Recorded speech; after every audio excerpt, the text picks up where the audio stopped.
stats are in and they don't look good for employers in America. Gallup reporting 67% of employees are disengaged at work. 5 out of 10 looking for another job. In today's Virginia at Work, Lynda McNutt Foster and Luke Carignan, the CEO of Terradin, say that 5 times fast, joining us to discuss the state of disengagement and what can be done to improve workers' feelings about their jobs. Thanks you two for being with us this morning. Of course, thanks for having us. Lynda, what's happening here? I mean, what's going on in the world? Well, here's a couple of things that are happening. You can't lead and do at the exact same time, and so managers are faced right now with having to process 200 emails and do a job and then try to engage their workforce, mentor them. You can't do that. So we're going to, as organizations, we're going to need to relook at how people are spending their times so that they can spend more time doing their real job as a leader, which is developing the people underneath of them. So, Luke, this is where you come in. You recruit employees for companies. What are you seeing? We're seeing an absolute boom right now. I mean, gone are the days of the recession when people really had to stay at their jobs. Right now, job hopping is becoming the new norm. And leaders really need to do everything that they can to make sure that their employees feel that sense of community and that they have that sense of pride and purpose in what they do. Once that goes out the window, it's all downhill from there.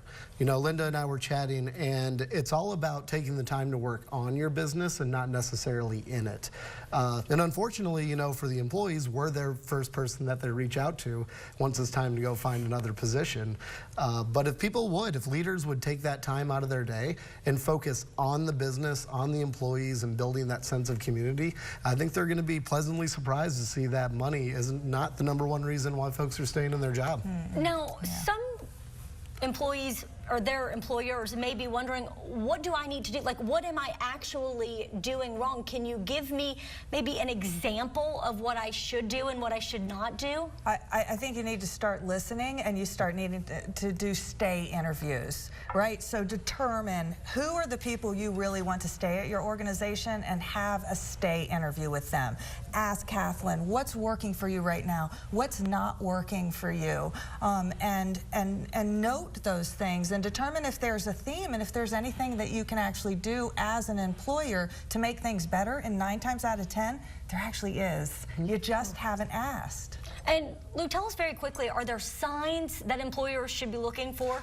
Absolutely there are. The #1 sign that I would look out for is whether or not employees are taking on discretionary tasks. If someone's taking on a discretionary task, it's not their job, but they do it for the better of the business, that's somebody that's engaged and that's willing to go the extra mile.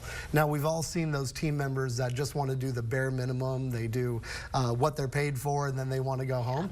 That's a giant red flag. So if you see that happening, maybe that's a time when the leader should insert themselves and say, you know what, it's time to ask the right questions this time instead of just doing a pulse check on them. Let's ask those deeper questions and really get into what might be bothering them and see if we can get them in to be a contributing member of the organization. Some great information this morning. Thanks both of you for being with us. Of course, Lynda's given us several resources that we'll link you to on virginiafirst.com. Just click on Virginia at Work.